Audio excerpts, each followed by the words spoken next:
Welcome to Dharma If You Dare. I'm Christopher Lawley, Planet Dharma team member and producer of the podcast. In today's talk, Pawasarat Sensei and Duncan explore the topic of Buddhanature. They look at the various terms that are used to describe it and highlight the challenge of talking about Buddhanature in a way that doesn't fall into a conceptual trap which actually separates us from it. Qapel and Sensei also discuss switched off and switched on potential, how Buddhanature gets obscured, and how an effective spiritual practice helps remove these obscurations. Helping people experience spiritual awakening is the reason Planet Dharma exists. If you are also passionate about unfolding and awakening deeper and more quickly, we encourage you to enroll in one of our online courses. Each year, Qapel and Sensei host multiple online courses live on various topics with the goal of empowering participants to dive deep into their awakening spiritual practice. Learn more about upcoming opportunities to join these online offerings at planetdharma.com/online. And now here's today's recording. Today we'd like to speak to you about Buddhanature. And what is Buddhanature and what kind of difference does it make in our daily lives and our spiritual practice? When we talk about the Buddha was a historical person, Siddhartha Gautama of the Sakya clan. Shakyamuni means sage of the Sakya clan. However, often when we talk about a Buddha, we're not talking about a person, we're talking about a realization, a state of realization. And when we talk about realization, that means someone who understands the true nature of reality. So it's a kind of understanding. And when we talk about nature, it's not an object or a thing. It's more an awareness or a way of being. I was thinking we have these beautiful picture windows here. That's more than a picture window. This is like a drive-in window. We have these big windows out onto nature, this beautiful nature outside here in front of us. And I was going to say that's not the kind of nature meant here, but it kind of is, right? Because consciousness is present in everything, including in nature. It's the natural way of being, the natural way of things. And consciousness is everywhere, including in nature, especially in nature, which is why we love to go there. So when we're in alignment with nature, the natural way of things, then we're in touch with this consciousness, with this reality, this at-one-ment, this feeling of unity. So that's why they say the Buddha or the Christ. They're not referring to a person, they're referring to an understanding or a realization. So when we talk about Buddhanature, we're talking about pure perception. We're talking about consciousness without an object, or not necessarily without an object per se, but not seeing any inherent reality in that object. So that means that just this moment, the way it is just now, without any comments, observations, thinking, or other kind of marks of it, is Buddhanature. And then when we talk about the consciousness as a form of awareness, it has certain qualities that we assign names to, but in a sense, if it's Buddhanature, it can't really be named. You can't put a name on it, because as soon as you do that, you've turned it into a concept, you've turned it into an idea, and now you're caught. You're kind of trapped in the conceptual mind or the thinking mind. So in that sense, Buddhanature is awareness or pure perception, and those qualities we assign it, like totality. It's kind of it's the entire field of consciousness, not being delineated by discriminations or divisions. It also has a quality of what we call insubstantiality. There's no object to be found anywhere in the universe, really, because as you look deeper and deeper into the atom, it gets less and less substantial. So for that reason, this kind of combination of totality and insubstantiality, it's sometimes called the Tathagata Garbha, which means basically suchness, or Garbha means womb, and Tathata means basically that, just that. So it's kind of the womb of form or the womb of manifestation. Tathagata Garbha is Sanskrit, and Sanskrit, as we've said many times, is a language that was created to describe consciousness. So it's a fascinating language and helpful to have. I wouldn't say it's necessary to study it, but it is helpful.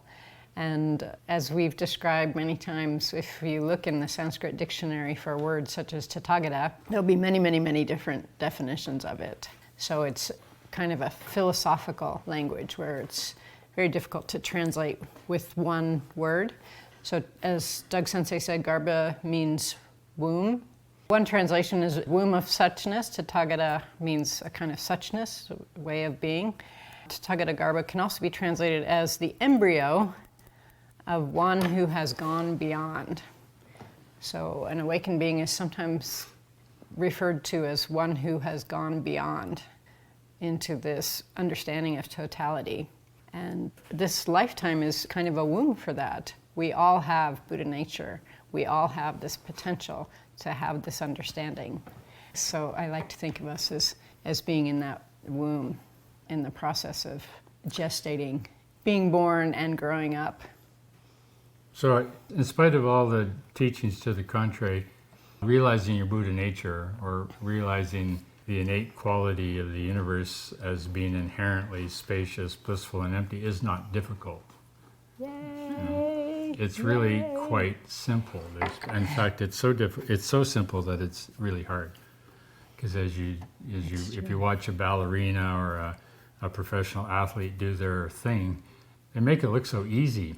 Right. But that ease comes with great practice. So the practice that you're involved in is to understand, first of all, that Buddhism is not a religion. It's a methodology, it's a map. You might call it a map to the real. And as you know, a map is not real. A map is a concept, it's a construction.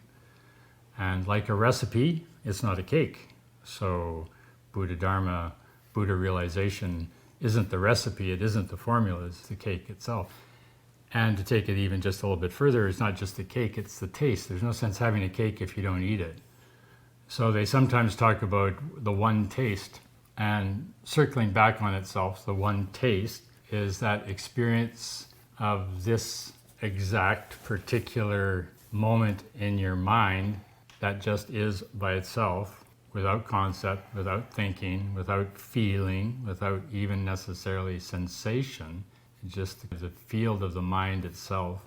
And so in a sense, Buddha Dharma isn't all about the teachings and all about the methods and all about the concepts. It's about that one taste of resting peacefully in this moment without worrying about you. And the easiest way to do that is to drop dead. In other words, drop dead to yourself.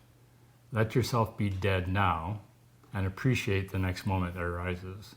Because with the death of you will go all those things get you into trouble.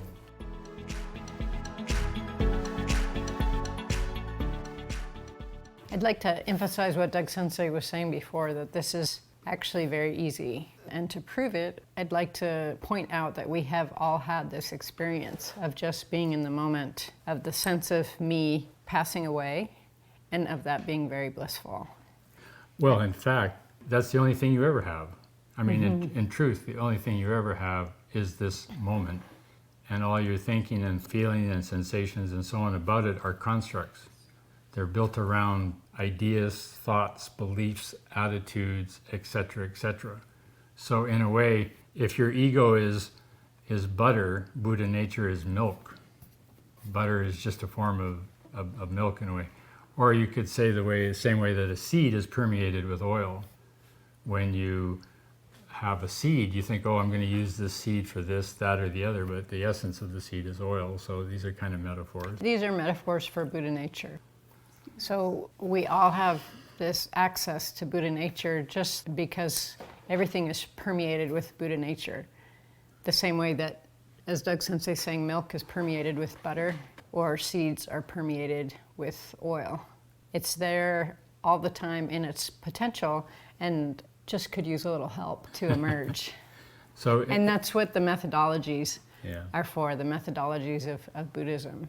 These are the methodologies to allow the oil to emerge from the seed, or to allow our Buddha nature to basically take up more and more of our awareness or our day. It's an allowance, it's a permission, it's a surrender, it's an opening, and that's why we talk about it metaphorically is like dropping dead. Because if you're just quiet, if you can just find that quiet space where nothing has to happen particularly, then that's Buddha nature. Now the difficulty is that we live in our body and we have lives and jobs and careers and so on.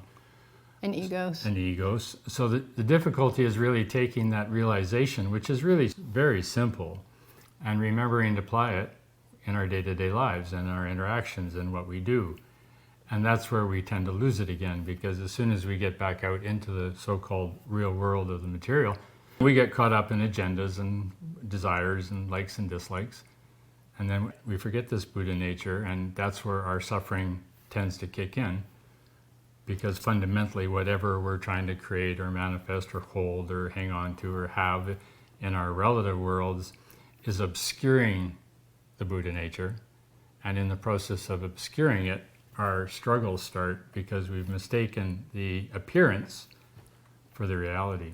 And to be fair, part of the challenge of a spiritual being today is navigating this, spending time in Buddha nature together simultaneously with living in the contemporary world, which we all do. So if someone says, Greg, what is your opinion? It's probably not very skillful to say, I don't have an opinion because I am dwelling in suchness. I'm at one with the universe. That is probably not going to help the way that we're trying to skillfully navigate contemporary society, right? Your employer or your colleagues might not find that interesting or amusing or profound. And yet we want to keep one foot in that space at all times because that's where our natural vitality comes from. That's where our insights come from. That's where our wisdom comes from. That's where our compassion comes from. And we need to walk that balance, live that balance. So the other aspect of this is non-obstruction. The two worlds aren't in conflict. You don't have a problem being in Buddha nature insofar as you can do that, and also go about your day-to-day life and your job. You just have to recognize that your day-to-day life and your job is theater. It's a production, it's a movie, it's a kind of dance that you're doing. And where we get stuck isn't in the production of the movie or the dance or whatever it is we're doing. Where we get stuck in is when we measure or start to evaluate how we're doing, good, bad, better, worse, winning, losing, ahead, behind, love, non-love, working, all those things are just constructs of the mind. They're theater. And if you're dwelling in Buddha nature, then you start to see life, your life in particular, but everybody's life as theater. It's a dance. When we get into trouble with people, it's because they're refusing to play their role in our dance. And the role we'd like them to play. Or we're not playing the role they want us to play in their dance. And again, this is where the obscuration to Buddha nature arises. The entire path of the teaching, all the practices, everything you do for the practices and the teaching is simply to help you see through the theater of your own life and see the Buddha nature within. And theater is a great analogy because a truly great actress or actor can play any kind of role. And if you're really good, you can improvise any kind of role depending on the other players on the stage. And that's what can be challenging for us as our ego gives shape to preferences, and then we don't really want to play that role. And we definitely don't want you to play this other role. So and that's where our suffering comes from. Yeah. So of course it's always a great challenge as a teacher to remember that you're playing a role of a teacher. Inherently, you don't need a teacher. No teacher is necessary. Life is the teacher. And in fact, there's no teacher anyway, because teacher is a concept. And teacher means something's been taught, and nothing has to be taught because you already know this. This is Buddha nature. Buddha nature is what you already are. It's already the core of what you move from. So where we get caught, and perhaps our greatest obscuration in this process is kind of a belief in substantiality, that there's actually a thing in front of you. There's actually a thing called an idea, there's actually a thing called an object, and so on. And science is founded on substantiality. And they say, well, consciousness is a result of mind and matter. But the truth is actually the reverse. Consciousness, mind, is the constructor of materiality, substantiality, and it does that through karmic tendencies.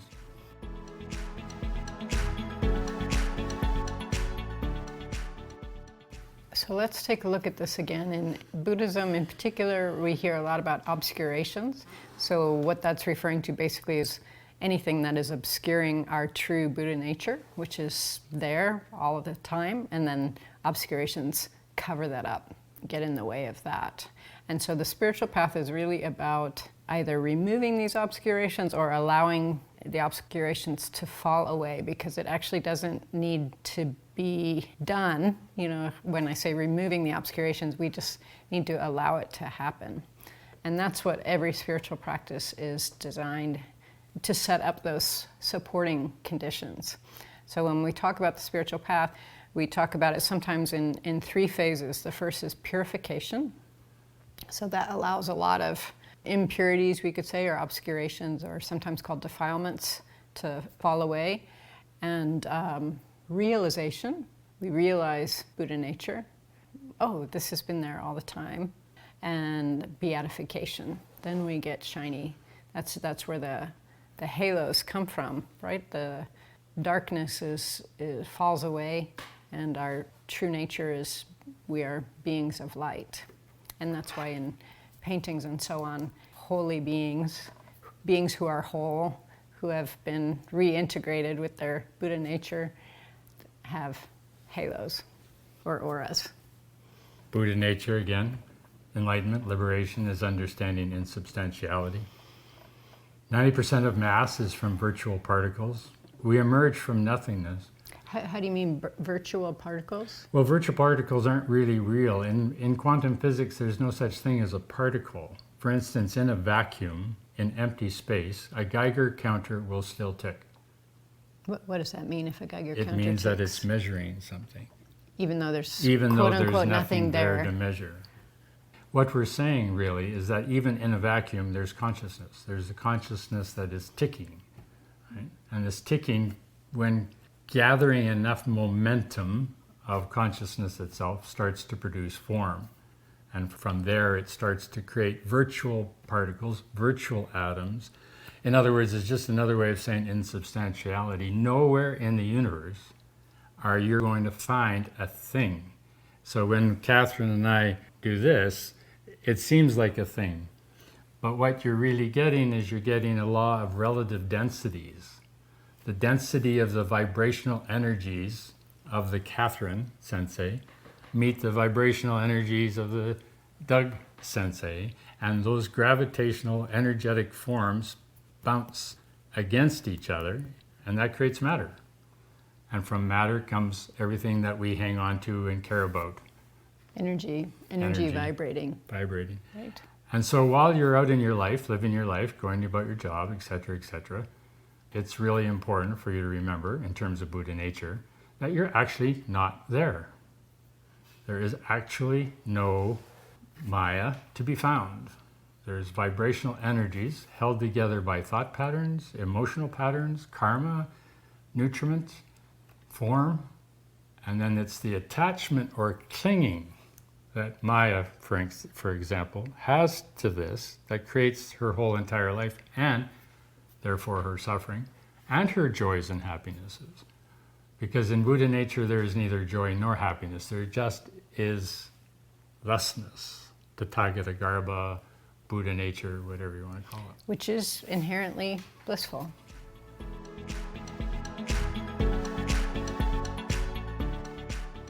So just a contemporary note about remembering that we're not actually there, that we're insubstantial. The spiritual realization is embodied in this lifetime, right? And it's very important that we also be embodied. And so good physical health and being grounded is very, very important for contemporary spiritual awakening. I think North Americans in particular, we can be Western culture in general can be very up here and energetically, and we can be very intellectual. And a lot of spiritual seekers also explore with drugs and other substances. And it's important that we stay grounded on the earth and experience the spiritualization through the vehicle of this body. So we don't fly off into Neverland. Yeah, into Never Land. And this is why some spiritual crises can happen that way. If we're not embodied, if we're not grounded, that can lead to spiritual crisis, which we do not wish for you. So grounded in the body, please.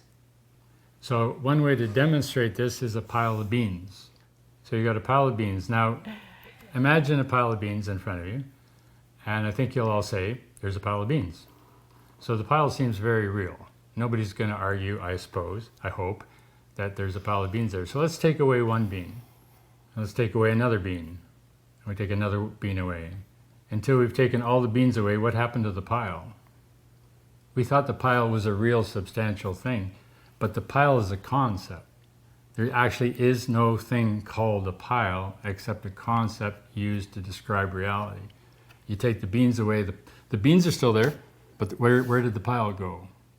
So when we talk about our suffering and our struggles in our life and our ungroundedness, it's because we don't recognize the relationship between beings, in this case Buddha nature, and the pile, which is a concept. And when you apply that to your personal life, you understand your job, your career, etc., are piles. They're piles of things made up of these insubstantial moments called Buddha nature. So the ego is a construct, and that's what they call the grand delusion. Or the grand illusion is that the ego is a thing, but it's a pile of beans. So we all have this Buddha nature, and we all have the potential for enlightenment. So according to the classical texts, our potential may be switched off. However, through the spiritual practices, through the meditative methodologies offered by Buddhism and other wisdom traditions, it is completely within our power to switch on this potential. And we do this through the cultivation of virtue. And that includes things like the Eightfold Ennobling Path and the paramis. That's why we practice those things. We are practicing basically wholesome habits that will lead us to a clearer space where we can connect with Buddha realization, this understanding of totality, or the nature of reality, the true nature of reality. So imagine a mirror, and your mind is a mirror. The mirror by itself is empty of an image until you put something in front of it. Now, of course, you know if a mirror is facing the wall, you're going to see the wall. But for a minute, just imagine a mirror with nothing in front of it. And then you go stand in front of it. So the mirror generates that image. You see yourself in the mirror. And then you walk away, and now there's nothing in the mirror anymore. So your Buddha nature is like a mirror. It reflects or demonstrates whatever's put in front of it. So if you put soccer in front of the mirror, reality will be the soccer game. And if you remove the soccer and you put in ballet, then ballet will be in front of this mirror. So the nature of Buddha nature is like a mirror. It reflects whatever is put in front of it, and what gets put in front of it is based on karma. It's based on habitual patterns and habitual tendencies of you or me or Catherine or anyone to put something in front of that mirror and then get attached and cling to that image in front of the mirror when it's still, the mirror itself still remains clear. So life, your ego, your being, is like designs drawn on water. And as long as you keep drawing your designs on the water, you have you. And if you rest just in the water, you have the spaciousness. Now, from that point of view, go draw whatever design you want. And this is why we cultivate virtue. We develop these habits of say, mindfulness. Because it feels better to be in the present moment. So we have all different kinds of methodologies to cultivate that habit of being mindful, of being aware. Feels better, allows us to have better contact with our true Buddha nature. We hope you enjoyed this episode. Please rate and review Dharma If You Dare on your favorite podcast app to help more people find and benefit from these teachings. And don't forget to subscribe to get episodes and bonus content sent directly to your device. If you are looking to incorporate more activities into your life to support contemplation and introspection, I recommend our weekly reflection series called 52 Reflections.